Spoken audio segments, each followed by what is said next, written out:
Segala ambisi, segala keinginan, apapun harus kita buang, saudaraku. Tapi ada satu ambisi yang tidak boleh kita tumpulkan atau kita matikan. Bahkan harus kita pupuk, yaitu satu hal: bawa aku ke puncak Tuhan setinggi-tingginya. Itu yang harus kita bina sampai benar-benar klimaks, saudaraku. Itu artinya kita berjuang menjadi orang yang benar-benar suci hidupnya, kudus, benar-benar tidak bercacat, tidak bercela di hadapan Allah. Dan hal itu bisa kita minta kepada Tuhan. Lalu kita gumuli, terus berkembang sampai kita bisa jadi eksklusif dengan Tuhan. Dimanapun kita berada, kita ada di hadapan Allah, saudaraku. Maka jaga perkataan kita, sikap, perbuatan. Benar, kita harus membawa Shekinah glory Allah setiap saat. Karena sejujurnya banyak orang yang sudah tumpul karena masih menyisakan ambisi-ambisi, keinginan-keinginan dalam hati mereka. Tahukah saudaraku, kalau kita tidak bisa ada di hati Tuhan, kalau kita masih menyimpan hal lain di hati kita,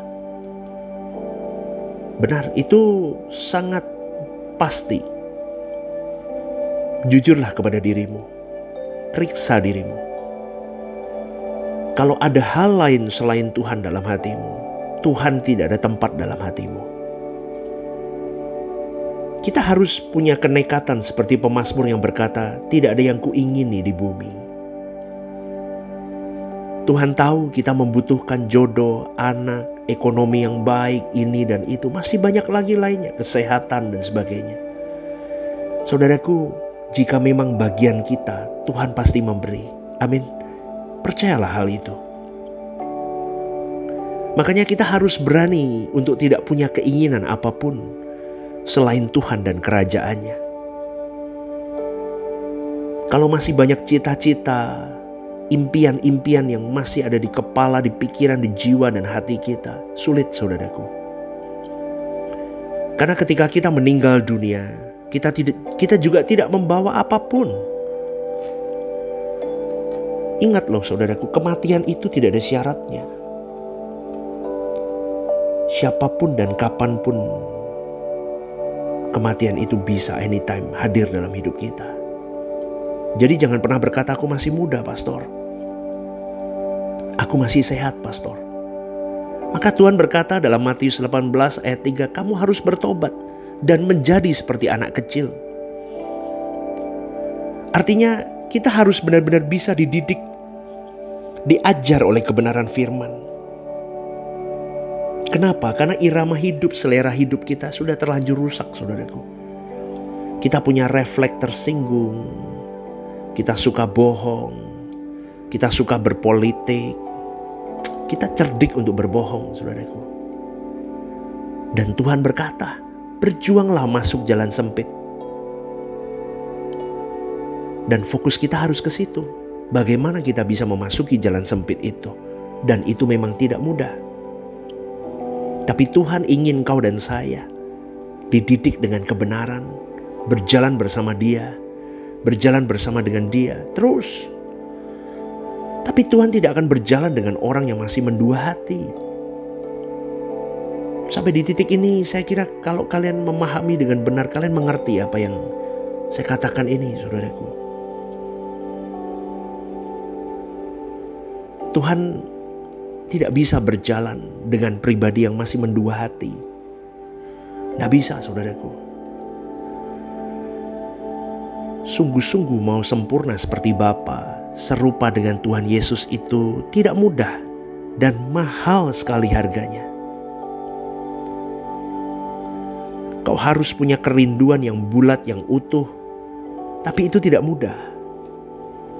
Karena iblis dengan segala kesenangan dan kenikmatannya dengan dunia ini terus menggoyahkan hidupmu dan hidupku. Maka pagi hari ini saya mengajak kita semua menggelorakan. Kita buat membara kerinduan kita akan Tuhan. Sempurna seperti Bapa, serupa dengan Tuhan Yesus. Ini puncak kehidupan kekristenan. Amin, saudaraku. Semua ambisi kita fokuskan, kita arahkan, kita gelorakan hanya untuk ini. 70 tahun, 80 tahun. Singkat hidup kita. Tapi sebelum kita menyelesaikan pertandingan hidup ini, kita harus sampai di puncak Tuhan. Sempurna seperti Bapa, serupa dengan Tuhan Yesus. Itu kasta tertinggi kekristenan, saudaraku. Amin. Kalau uang orang mau sebanyak-banyaknya, dia kejar ekonomi hidupnya sampai dia kaya raya. Dia mau berprestasi di dunia ini. Anak-anak sekolah berprestasi di ujiannya, di sekolahnya. Wah, banyak. Tapi kenapa untuk kekekalan kita tidak antusias dan kita tidak berambisi untuk berprestasi di hadapan Allah? Prestasi di hadapan Allah itu pencapaian yang paling utama. Kalau kita sungguh-sungguh mau berprestasi, saudaraku, kita sampai di puncak Tuhan, maka kita menghormati Dia. Tapi kalau kita tidak ada kerinduan di titik itu, berarti kita sedang melecehkan Tuhan. Kita tidak menghargai Tuhan. Karena kalau kita menghargai Tuhan dengan patut, maka kita akan mencanangkan keinginan untuk mencapai puncak itu. Jangan sampai digantikan dengan jumlah jemaat yang banyak, kita senang. Posisi di gereja, posisi di perusahaan, saldo rekening, apapun itu.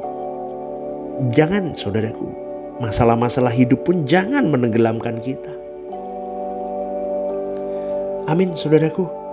Kita harus berani ekstrim, fanatik kepada Tuhan. Kita bisa berkata kepada diri kita, apapun yang terjadi, yang penting aku berkenan kepada Tuhan. Aku mencapai puncak kesucian Tuhan.